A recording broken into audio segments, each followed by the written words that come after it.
o si quieren, de los glomérulos, ¿sí? Tenemos un componente epitelial que está dibujado en verde. Tenemos aquí un polo urinario, un polo vascular. En el seno del corpúsculo renal tenemos un epitelio escamoso simple, que es el epitelio de la cápsula de Bowman, y una membrana basal que se continúa dejando por fuera el otro componente epitelial, que son los podocitos, ¿no? O epitelio visceral de la cápsula, perdón, del corpúsculo de Bowman. Por otra parte, tenemos en el otro lado de la membrana basal a las células endoteliales, las células mesangiales y a la matriz mesangial, ¿no? Entonces, por fuera están el epitelio de la cápsula de Bowman, los podocitos, y aquí hay un espacio que es el espacio urinario de Bowman, que es donde se filtra el ultrafiltrado glomerular. Y por dentro decíamos que teníamos los capilares con sus células endoteliales, el mesangio, que es elemento de sostén, donde tienen células y matriz mesangial. Hay un mesangio intraglomerular y un mesangio extraglomerular. Y tenemos esta estructura dividida en dos áreas, una endocapilar y una exocapilar, ¿sí?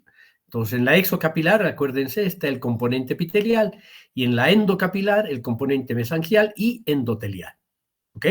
Esta membrana basal se repliega por todas estas estructuras, separando el espacio endovascular con el espacio extravascular, y se continúa además por los conductos excretores, por los túbulos contorneados proximal y distal, ¿ya?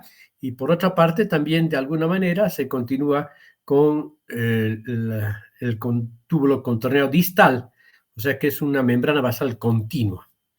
Tiene importancia la membrana basal porque está formando parte de la barrera de filtración, que en la mayoría de las glomerulopatías, cuando se altera esta estructura, hay una alteración en la filtración glomerular y lo que condiciona un escape de proteínas, sobre todo de albúmina. Entonces, la mayoría de las glomerulopatías tienen algún grado de alteración en la barrera de filtración glomerular o en el mesangio. Vamos a ir viendo, esos dos componentes son los que más frecuentemente están afectados. Eso no quiere decir que los otros componentes epiteliales y no mesangiales no estén alterados, ¿no? Bueno, el glomérulo frente a una noxa posee un número limitado de respuestas. Esas respuestas pueden ser proliferación celular. ¿Qué células pueden estar proliferadas? Las células endoteliales, las células mesangiales. Puede haber también las células epiteliales que estén proliferadas. Entonces, endoteliales, mesangiales o epiteliales. Pero en relación a las epiteliales, no estamos hablando de la proliferación de los podocitos, sino de la cápsula de Bowman, del epitelio plano simple de la cápsula de Bowman, ¿sí? Que cuando prolifera va a formar las famosas semilunas, pero vamos a ir hablando después. Entonces, la proliferación de células endoteliales va a provocar una oclusión de las luces capilares, a menudo con presencia de neutrófilos, reduce el flujo a través del glomérulo y se asocia, por tanto, a oliguria y frecuentemente a azoemia. Pero eventualmente la azoemia puede llegar a la uremia, como vamos a ver dentro de un ratito. Puede haber proliferación de células mesangiales. Esto es muy frecuente en las glomerulopatías, obviamente. Suele acompañarse de un aumento, además, de la matriz mesangial, que es la matriz que producen estas mismas células. Puede regresar resuelto el episodio agudo o acabar en esclerosis, sobre todo hialinización de todo o parte del penacho de capilares glomerulares, ¿no? Como ocurre, por ejemplo, en la glomerulosclerosis focal y segmentaria. El engrosamiento de la membrana basal es otra respuesta frente a la agresión, ¿sí? Generalmente se debe a un depósito de sustancia normal, que pueden ser con mayor frecuencia en las glomerulopatías complejos inmunes o amiloide, o hay una síntesis de una nueva membrana basal insinuándose el citoplasma dentro de la membrana basal y la matriz mesangial, o una combinación de ellas, ¿sí? a veces también hay anticuerpos antimembrana basal glomerular que van a provocar, sin la formación de complejos inmunes, alteraciones en la permeabilidad de la membrana basal. Luego tenemos un evento que en general es importante, ¿no? Todos son importantes, pero este suele ser de mayor gravedad, la necrosis de la pared capilar, que es generalmente fibrinoide. ¿Sí? La mayoría de las paredes vasculares, cuando se necrosan, tienen este patrón de necrosis, fibrinoide. Entonces, ¿en qué casos hay necrosis de la pared capilar? Cuando hay una lesión aguda intensa, ¿sí? Como por ejemplo con una vasculitis necrotizante o en la hipertensión arterial periférica acelerada, ¿no? Sobre todo en la hipertensión esencial, pero en la forma maligna de la hipertensión esencial. Y la formación de semilunas, que hemos dicho que es la proliferación de las células epiteliales de la cápsula de Bowman, ¿sí? Generalmente esto se produce porque hay un escape de sangre y fibrina al espacio urinario que predispone a la proliferación celular como respuesta a factores quimiotácticos y factores de proliferación celular. Termina esta proliferación, estas semilunas, resultado de la proliferación de células epiteliales de la cápsula de Bowman, comprimiendo al glomérulo y destruyendo no solo el glomérulo de esa nefrona, sino toda la nefrona, ¿sí? Por lo tanto, las semilunas en las glomerulopatías crecientes, ¿sí? El término creciente viene de semiluna, es un signo de mal pronóstico, ¿sí? Los principales mecanismos involucrados en la patogenia de las glomerulopatías tienen un trasfondo inmunológico y estos tres son los más frecuentes, ¿ya? Anticuerpos antimembrana basal glomerular, que por la vía del complemento activado recluta células inflamatorias y produce una lesión sobre todo a nivel de la membrana basal, puesto que son anticuerpos antimembrana basal glomerular y que frecuentemente, además del glomérulo, de la membrana basal glomerular, puede comprometer la membrana basal alveolar y por lo tanto se manifiesta con hematemesis, ¿no? Perdón, con hemoptisis, como ocurre en el Gut Pasteur. Otro evento más frecuente que el primero, que les he dicho, es el depósito de complejos inmunes, ¿sí? Estos complejos inmunes pueden depositarse de manera, primero circulan y como complejos inmunos se depositan, o puede formar el complejo una vez que el antígeno se ha depositado en la membrana basal o en la vertiente endotelial, ¿no? Entonces, la formación del complejo inmune in situ, ¿sí?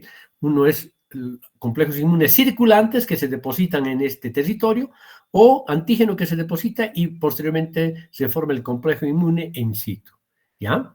En general, los anticuerpos antimembrana basal glomerular dan un patrón lineal en la inmunofluorescencia y los depósitos de antígeno-anticuerpo, o sea, de complejos inmunes, dan un carácter granular en la inmunofluorescencia.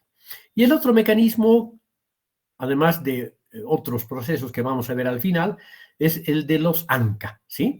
Anticuerpos anticitoplasma de neutrófilos que también se unen al FC de los neutrófilos y los activan, ¿ya? Entonces, aquí hay una activación del complemento y reclutación de células inflamatorias, lo mismo aquí y prácticamente aquí también, ¿sí? Ahora, no necesariamente se ve en las glomerulopatías ese evento de exudación inflamatoria. Muchas veces no hay inflamación, ¿no? Pero ese es el mecanismo por el que se produce la glomerulopatía. Bueno, entonces, vamos a hablar de la fisiopatología de las glomerulopatías. El glomérulo se puede enfermar por acción de diversas noxas, ya dijimos, las que son capaces de gatillar una cascada de eventos que lo agreden, sobre todo el complemento y las células inflamatorias. Las enfermedades que afectan al glomérulo suelen ser enfermedades primarias, entonces hablamos de glomerulopatías primitivas, o secundarias, es decir, que comprometen al riñón en el curso de otra enfermedad, como por ejemplo ocurre en el lupus eritematoso sistémico. Entonces hablamos de glomerulopatías secundarias, ¿sí? Muchas de las glomerulopatías son primarias y otro tanto son secundarias. Entonces, frente a una anoxa, seguimos con los patrones histológicos y la fisiopatología. Frente a una anoxa, el glomérulo enferma con un determinado patrón histológico que se manifiesta clínicamente con alguno de los síndromes nefrológicos. Varios son los síndromes, el abanico de síndromes nefrológicos, ¿sí? Ahora, hay que tomar en cuenta que en alguna oportunidad la misma anoxa puede producir distinto patrón histológico, o sea, distinta glomerulopatía. Y un determinado patrón histológico puede dar más de un síndrome nefrológico. Por ejemplo, síndrome nefrítico, síndrome nefrótico o una insuficiencia, una enfermedad renal crónica o simplemente una proteinuria de rango no nefrótico, en fin, ¿no? Entonces, una misma anoxa puede dar distintos patrones histológicos, distintos patrones glomerulopáticos o un determinado patrón histológico dar más de un síndrome nefrológico. ¿Y cuáles son esos síndromes nefrológicos?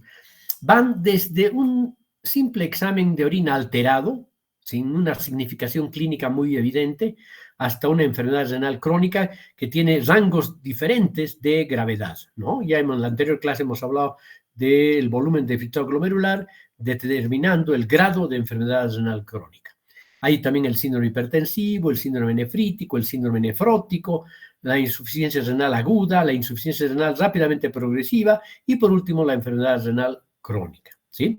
Todos estos cuadros pueden ser secundarios a patología tubular intersticial, pero también a nuestro cuadro que estamos estudiando hoy, a las glomerulopatías, ¿sí?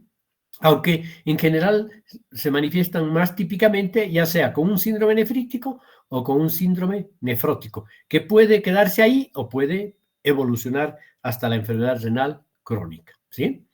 Entonces, las enfermedades que producen respuesta inflamatoria glomerular, en términos generales, globales, van a debutar con un síndrome nefrítico, mientras que la agresión glomerular que altera la permeabilidad de la membrana glomerular, es lógico, claro, va a provocar salida de proteínas, albúmina sobre todo, y por lo tanto va a cursar con un síndrome nefrótico, ¿sí? En cambio, las enfermedades glomerulares isquémicas que no dan un síndrome nefrítico ni un síndrome nefrótico, van a ir causando paulatinamente un daño de la permeabilidad capilar, pero con pérdida progresiva de la función renal, más que con un síndrome nefrótico. Claro que aquí puede haber proteinuria, pero no de rango nefrótico, ¿sí? Evolución clínica, agudas, rápidamente progresivas y crónicas. Las rápidamente progresivas las vamos a correlacionar casi siempre con las semilunas, las glomerulopatías que cursan con proliferación del epitelio de la cápsula de Bowman, formando estas semilunas o crescénticas, ¿no? Las agudas suelen ser postestreptocócicas, postinfecciosas, aunque también pueden asociarse a algunas enfermedades virales, y las crónicas pueden ser varias, ¿no? El lupus eritematoso, las secundarias generalmente, aunque también pueden ser las primarias, ¿sí? Ahora, desde el punto de vista del patrón histológico, las vamos a dividir un poco aleatoriamente, aunque con muy buena perspectiva clínico-patológica, en proliferativas y no proliferativas, ¿ya? Las proliferativas van a dar casi siempre un síndrome nefrítico, o bueno, por lo menos va a dominar en la clínica un síndrome nefrítico. Y las no proliferativas van a debutar con un síndrome nefrótico, ¿sí? O por lo menos con una proteinuria importante. Muy bien, entonces tenemos en este algoritmo unas cosas interesantes, las glomerulonefritis verdaderamente inflamatorias y las no inflamatorias, ¿sí? Entonces aquí vamos a ver las que tienen aumento de la celularidad, tenemos, por ejemplo, cuando la hipercelularidad es intracapilar y el patrón de compromiso glomerular es difuso, entonces estamos pensando en una variedad de glomerulopatía, como por ejemplo la glomerulonefritis postinfecciosa, postestreptocócica aguda, ¿no es? Y también este mismo patrón de proliferación hipercelular intracapilar tenemos en una variedad de glomerulopatía que es la membranoproliferativa, que también se llama mesangio capilar, ¿sí? Cuando es intracapilar, pero es focal, no difusa, suele ser una glomerulonefritis secundaria a enfermedades de la colágena, artritis reumatoides, lupus eritematoso o en infecciones como la endocarditis, ¿ya? En el caso de que no haya una proliferación celular o esta proliferación celular sea mínima y el cuadro típicamente es nefrótico y aquí típicamente nefrítico, como ya hemos dicho, vamos a hablar de varios tipos de glomerulopatías, ¿sí? Cuando hay un mínimo cambio nefrótico o hablamos de una glomerulopatía membranosa con depósitos subepiteliales, ¿sí? Aquí la afectación es sobre todo a nivel del engrosamiento de la membrana basal y alteraciones en su permeabilidad. Cuando hay proliferación mesangial difusa y un poco de hipercelularidad del mesangio, vamos a hablar de la nefropatía asociada a la diabetes, por ejemplo, ¿no? O a otros síndromes, como, bueno, no me acuerdo. Y luego tenemos el compromiso de la esclerosis focal y segmentaria. Entonces tenemos la glomerulopatía focal o glomerulosclerosis focal y segmentaria, ¿ya? Hay una variedad de glomerulopatía focal, pero sin esclerosis, y segmentaria, pero sin esclerosis, que es la más frecuente, la IgA. Por IgA vamos a ver después. Bueno, clasificación de las glomerulopatías primitivas según su patrón histológico. Ahora vamos a ir entrando ya en materia. Estas son proliferativas en el rango histopatológico, con un aumento de la hipercelularidad celular. ¿Y cuáles células pueden estar determinando este aumento de la celularidad? Las células sanguíneas, como neutrófilos, macrófagos, o células propias del glomérulo, mesangiales, endoteliales o capsulares, como de la cápsula de Bowman, o también pueden haber otros hallazgos como necrosis y trombosis. La traducción funcional son diversos síndromes secundarios a la inflamación glomerular, desde la hematuria al síndrome nefrítico y a enfermedad rápidamente progresiva, ¿sí? En general, el síndrome nefrítico se asocia a la progresión endotelial y mesangial y la rápidamente progresiva a la producción de células capsulares que puede o no cursar con necrosis también. Y las no proliferativas, sin aumento de la celularidad, puede tener unos glomérulos normales o podemos ver un engrosamiento de la pared capilar, o podemos ver hialinización focal y segmentaria, como en la glomerulosclerosis focal y segmentaria, y también podemos encontrar este tipo de patrón en las glomerulopatías asociadas a depósitos de sustancias como amiloide, por ejemplo, ¿no? Y la traducción funcional es un aumento de la permeabilidad de la barrera de filtración y, por lo tanto, proteinuria en grado variable desde leve hasta un síndrome nefrótico, ¿sí? Con más de 3.5 gramos por día por 24 horas que se pierde. ¿Cuáles son las proliferativas y cuáles las no proliferativas en términos generales? La glomerulonefritis proliferativa difusa o postinfecciosa o postestreptocócica es el ejemplo típico de este tipo de proliferativas. Pero también están la proliferativa mesangial, ¿no? La glomerulonefritis membrano proliferativa y la glomerulonefritis rápidamente progresiva, que es la crescéntica, ¿no? O con semilunas. Y las no proliferativas son la enfermedad de cambios mínimos, la glomerulosclerosis focal y segmentaria y la nefropatía membranosa. Típicamente en los niños, la principal causa de síndrome nefrótico, la enfermedad de cambios mínimos. Típicamente en el adulto, la enfermedad que más frecuentemente cursa con síndrome nefrótico, la nefropatía membranosa. Aunque esta variedad de glomerulosclerosis focal y segmentaria está aumentando su incidencia en Latinoamérica sobre todo, pero en todo el mundo en general, ¿no? Muy bien, y esta es la imagen que ustedes tienen que ver, reconocer. Vean, este es un glomérulo bastante normal, pero con esta coloración de paz de ácido periódico Schiff, vamos a ver que toda la membrana basal, toditas las membranas basales en esta área, están francamente engrosadas. Si las comparan con esta, por ejemplo, con estas que son delgaditas, ¿no? Aquí están sumamente engrosadas. ¿Ok? Esta es una glomerulopatía, por lo tanto, membranosa, por la afectación de la membrana.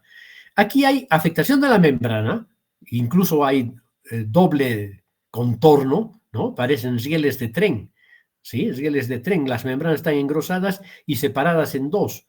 Esa imagen es típica. Además, hay una proliferación celular, sobre todo las células mesangiales son las que proliferan y dan este aspecto medio lobulado en otras se puede ver mejor, pero se nota los lóbulos de los capilares glomerulares, del penacho de capilares glomerulares, ¿ya? Ahora, desde el punto de vista de su patogenia, el evento inicial puede ser inmunológico, generalmente, o no inmunológico, ¿ok? Y aquí tenemos los patrones inmunológicos y no inmunológicos. Y de esto va a versar la mayor parte de la clase, así que presten atención. Entonces, en el daño glomerular mediado inmunológicamente, vamos a describir estos tres mecanismos fundamentalmente. Anticuerpos antimembrana basal glomerular, complejos inmunes y glomerulopatías mediadas posiblemente por mecanismo inmunitario. Pero ni en la inmunofluorescencia ni en el microscopio electrónico podemos ver marcadores a estas glomerulopatías que tal vez tengan un mecanismo inmunitario, pero no se pueden demostrar, les llamamos pauci-inmunes. ¿Sí? Y luego tenemos los mecanismos no inmunológicos. Enfermedades glomerulares por un mecanismo no inmunológico debido a depósito de sustancias, isquemia crónica y daño de hiperfiltración, como ocurre, por ejemplo, cuando un solo riñón trabaja y está con aumento de trabajo, ¿no? Sobrecarga de trabajo. Bueno, aquí tenemos algunas imágenes. Esta es una inmunofluorescencia directa con complejos inmunes, con una enfermedad glomerular con complejos inmunes, depósitos de complejos inmunes, y por lo tanto el aspecto es granular. Esta es un poco chiquita, ¿no? Pero tiene un patrón lineal, ¿ya? Este es, entonces, anticuerpos antimembrana basal glomerular y este es glomerulopatía por complejos inmunes. Aquí también tenemos depósitos de complejos inmunes, aquí tenemos depósitos de complejos inmunes y aquí tenemos una glomerulosclerosis focal y segmentaria, ¿sí? Vamos a hablar entonces de glomerulopatías mediadas por mecanismo inmunológico, las por anticuerpos antimembrana basal glomerular, que ya hemos dicho que en la inmunofluorescencia tienen un patrón lineal, ¿sí? Un patrón lineal. Van a disculpar, todavía tengo unas secuelas de la gripe. Inyectan el fluido purificado de riñones a pacientes con el síndrome de Goodpaster, con un anticuerpo a monos, los que hacen que se produzca una glomerulonefritis multifulminante, hemorragias pulmonares y progresión a la insuficiencia renal. Esta es la enfermedad de Goodpaster, que es el ejemplo típico de glomerulopatía asociada a anticuerpos antimembrana basal glomerular, ¿sí?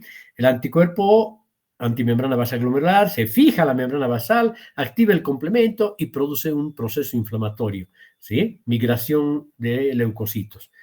En pacientes con enfermedad de Goodpaster se identificó un anticuerpo contra la membrana basal glomerular, pero también pueden haber agresiones de este estilo y con este mismo mecanismo por el virus de la influenza, hidrocarburos, que expresan antígenos con posterior aparición de anticuerpos antimembrana basal glomerular, ¿ya? Y aquí tenemos la clásica glomerulopatía rápidamente progresiva en un síndrome de Goodpaster. Tenemos la semiluna que está colapsando bastante el glomérulo. Y aquí tenemos el depósito lineal de anticuerpos antimembrana basal glomerular con la inmunofluorescencia, ¿no? Bueno, el otro mecanismo, complejos inmunes. Este es el más frecuente. En la inmunofluorescencia, no se olviden, patrón granular. Esta es una enfermedad inducida por el depósito de formación in situ de complejos inmunes, pero también puede ser por complejos inmunes circulantes, ¿sí? Bueno, el glomérulo es muy susceptible a atrapar y formar complejos inmunes. ¿Por qué? Porque tiene un elevado flujo sanguíneo. El 20% del gasto cardíaco llega a los riñones, ¿sí? Además, los capilares son fenestrados, bastante permeables, y también tenemos un alto grado de filtración glomerular a ese nivel, por lo que pueden depositarse con relativa facilidad complejos inmunes, ¿no? O formarse complejos inmunes, dependiendo del mecanismo, ¿sí? Entonces, el daño renal y la clínica de las glomerulopatías por este mecanismo dependen del sitio de depósito o su formación, tipo de formación, el tamaño de los complejos inmunes y la carga eléctrica de los complejos inmunes, ¿no? Aquí tenemos algunos ejemplos: glomerulopatías primitivas, desconocidos, los agentes etiológicos, ¿no? Pero la glomerulopatía es conocida. Las glomerulopatías secundarias secundarias a qué? A microorganismos. ¿Qué agentes pueden actuar como antígenos contra los que se puedan formar anticuerpos y, por lo tanto, complejos inmunes? Los virus de la hepatitis B, C y el virus de la inmunodeficiencia humana son los más frecuentes virus, ¿ya? La malaria, el protozoo de la malaria. Las drogas, sales de oro y penicilamina, algunas neoplasias también pueden actuar producir proteínas que actúan como antígenos, como por ejemplo en el linfoma de Hodgkin y en el no Hodgkin y en algunos cánceres, sobre todo avanzados. El DNA nuestro propio DNA puede en situaciones raras volverse un antígeno contra el que se producen anticuerpos, ¿no? Y los riñones trasplantados pues pueden activar mecanismos para formar complejos inmunes, ¿no? En el patrón histológico tenemos varios ejemplos. Las glomerulonefritis proliferativas difusas o exudativas, postestreptocócicas, la proliferativa mesangial, la proliferativa mesangiocapilar, que ya les he dicho que es la membranoproliferativa, extramembranosas o membranosas simplemente, y la glomerulopatía crescéntica. Miren, esta crescéntica puede ser secundaria a este mecanismo también, no necesariamente solo a los anticuerpos antimembrana basal glomerular que hemos visto en rojo, aquí, ¿no? ¿Ok? El patrón de inmunofluorescencia es granular y los depósitos que vamos a ver con el microscopio electrónico son densos, electrón densos. Pueden estar localizados en el mesangio, en el subendotelio o en el subepitelio, o a veces en los tres, como en el lupus eritematoso, ¿no? Entonces, esta es la imagen típica de una glomerulopatía proliferativa, difusa, exudativa, de la postestreptocócica. Esta es la glomerulonefritis mesangial, por IgA podría ser. Esta es la glomerulopatía membranoproliferativa que ya hemos visto, y este sería su esquema en un dibujo, los podocitos, la membrana basal, que no tiene mucha alteración, y bueno, que sí tiene depósitos, tanto en la vertiente subepitelial como en la vertiente subendotelial, pero la membrana, además, la matriz mesangial y parte del citoplasma de las células mesangiales se han introducido entre la membrana basal, han dividido a la membrana basal en dos. Por eso es que la vemos como si fueran rieles de tren, ¿ya?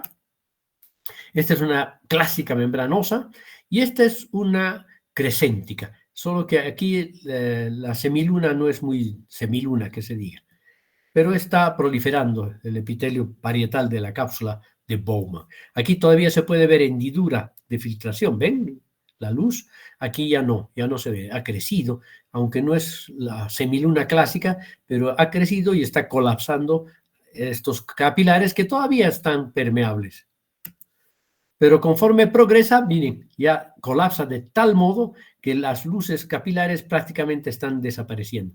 Y este glomérulo, con una semiluna tremenda, va a terminar por hialinizarse, ¿no? Colapsando todo el penacho de capilares glomerulares, va a terminar por hialinizarse, ¿sí?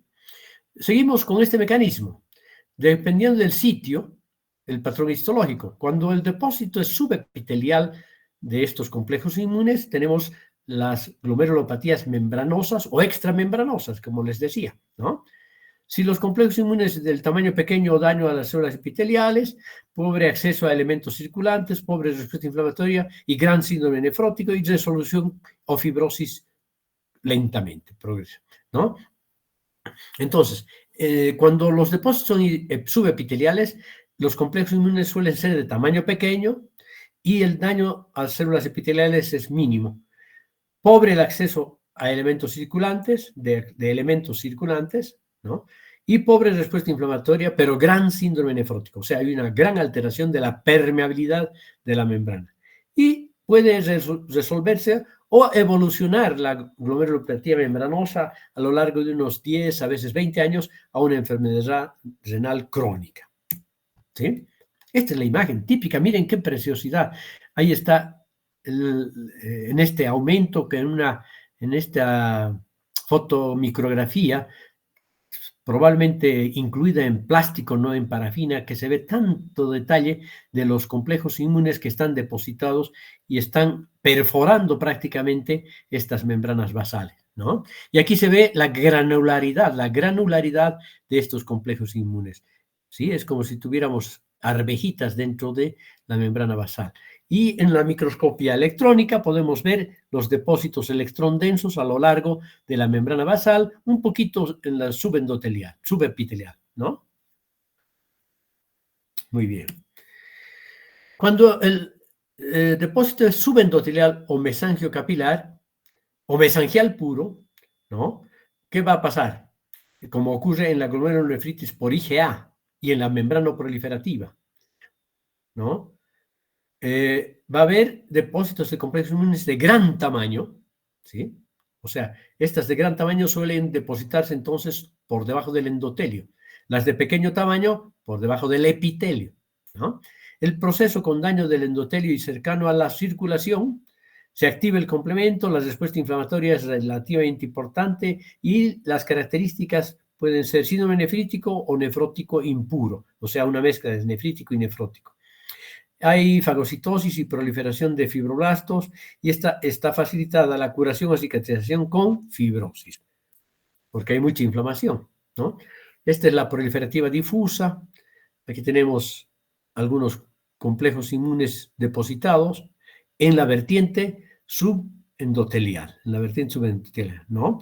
Aquí está un polimorfo nuclear dentro del vaso sanguíneo y aquí está la membrana basal que ha sido expandida por este depósito subendotelial. Aquí está el podocito y el depósito está por dentro de la membrana basal hacia el endotelio. Por eso hablamos de subendotelial, ¿no?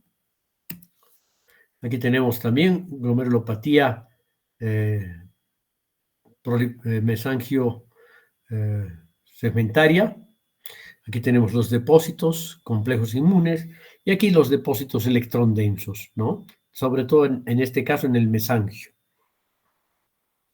Mesangial o subendotelial debería decir aquí. Bueno, aquí tenemos también depósitos electrondensos, esta es la membranosa, típica.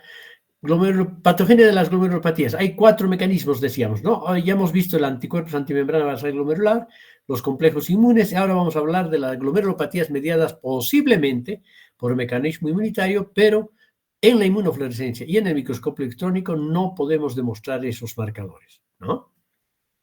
Y ya después vamos a ir a los no inmunológicos. Entonces, tenemos con estos. Enfermedad con injuria de las células del epitelio visceral. No hay inflamación glomerular.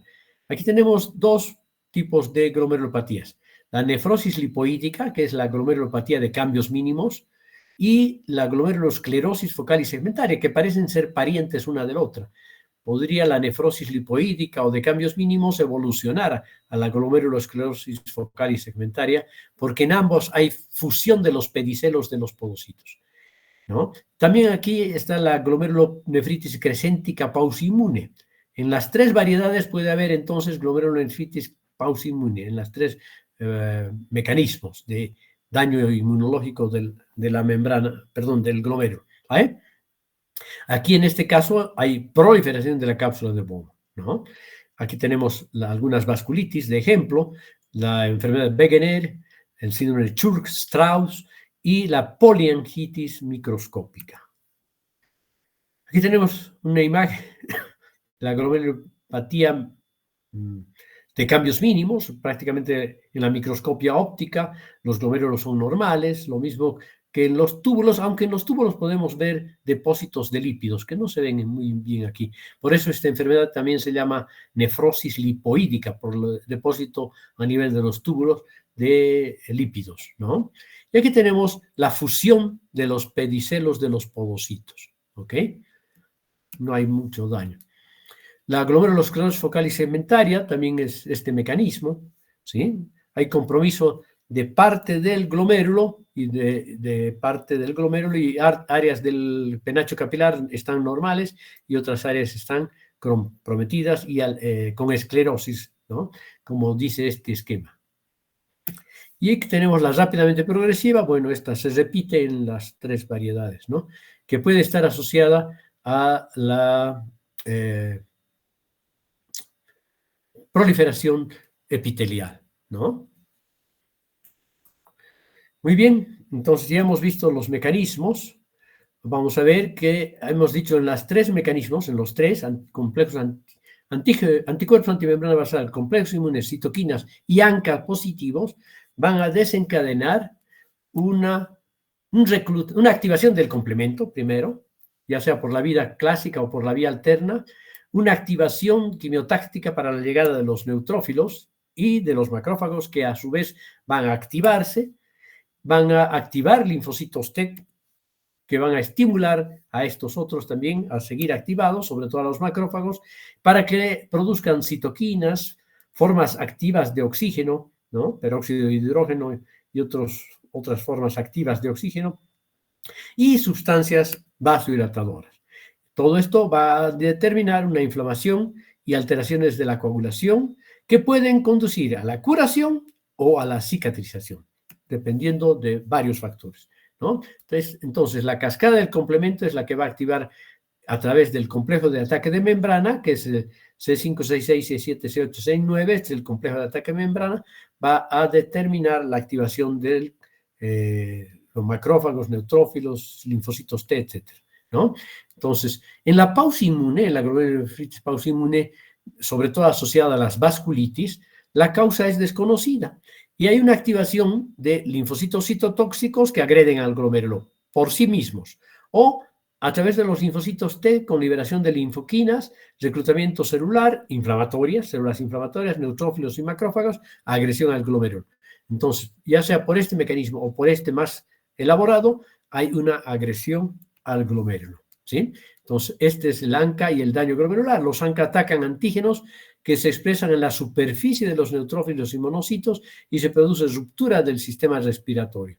Entonces, se liberan radicales libres y gránulos citoplasmáticos de estas células inflamatorias que dañan las células endoteliales capilares, del penacho de capilares glomerulares, iniciando un proceso inflamatorio que es amplificado por el factor de necrosis tumoral, ¿sí?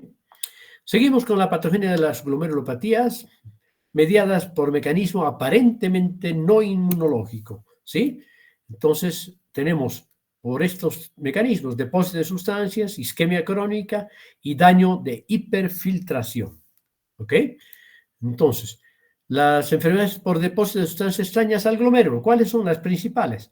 Amiloides, cadenas livianas y pesadas de inmunoglobulinas, ¿sí? Como en la mieloma múltiple o en la macroglobulinemia de Waldenström, etcétera, etcétera, o material glicosilado, ¿sí? Entonces, el daño glomerular es iniciado por mecanismos hemodinámicos, por una hiperfiltración que producen estos y una glomerulonefritis focal y segmentaria secundaria, ¿sí? En la isquemia también puede haber secundaria hipertensión arterial, alteraciones de una lesión del capilar glomerular. Aquí tenemos la imagen típica de la enfermedad de Kim-Steele-Wilson, que es la nefropatía diabética con glomerulosclerosis nodular multilobulada, ¿no?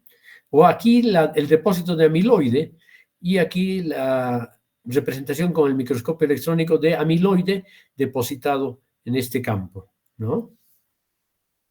Bueno, glomerulopatía por mecanismo de hiperfiltración o isquemia, o isquemia, ¿sí? Secundaria a nefropatía de reflujo, como en las patologías obstructivas, y la nefrosclerosis asociada a hipertensión benigna o sobre todo maligna, ¿no? Con vasculitis, pero no con vasculitis de tipo Churg-Strauss, sino con alteraciones proliferativas en la pared de las arteriolas y de las arterias aferentes y eferentes, ¿no?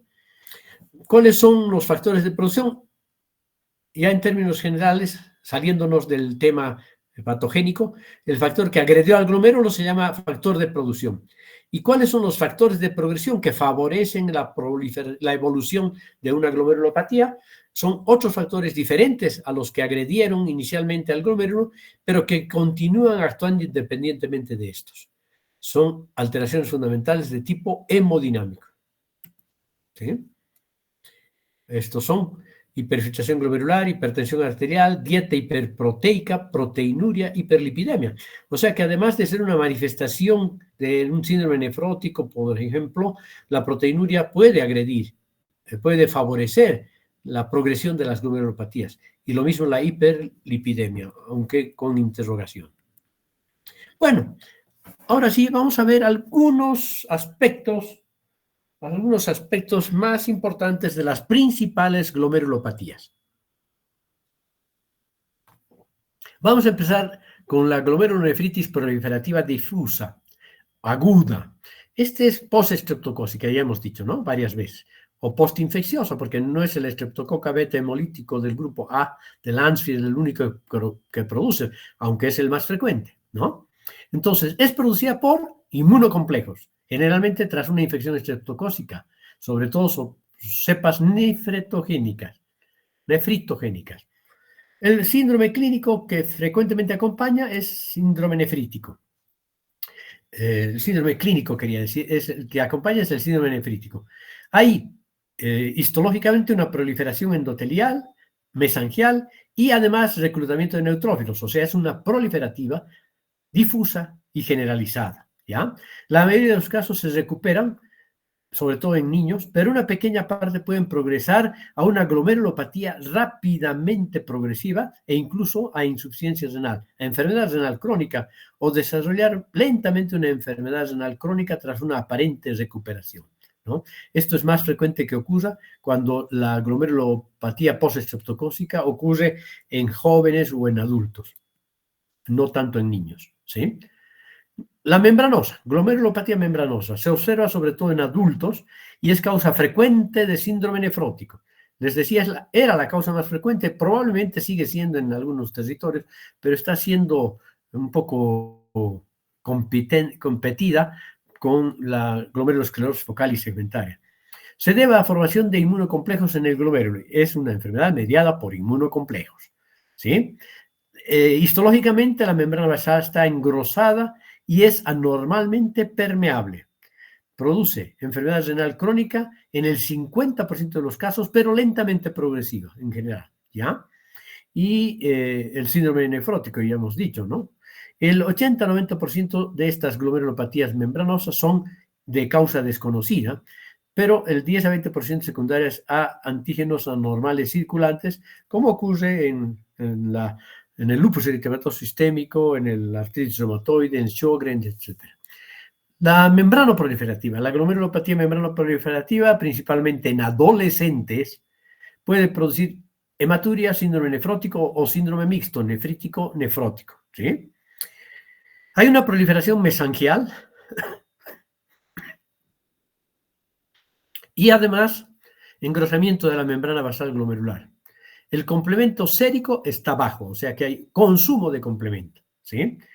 Hay dos tipos de glomerulopatías membranoproliferativas o mesangiocapilares, la idiopática de tipo 1 y la idiopática de tipo 2. El 90% son de tipo 1 y se caracterizan por depósito de complemento, generalmente con depósito añadido de inmunocomplejos, que puede ser idiopática o secundaria a enfermedades sistémicas, como el lupus eritematoso sistémico, la de tipo 1, ¿no?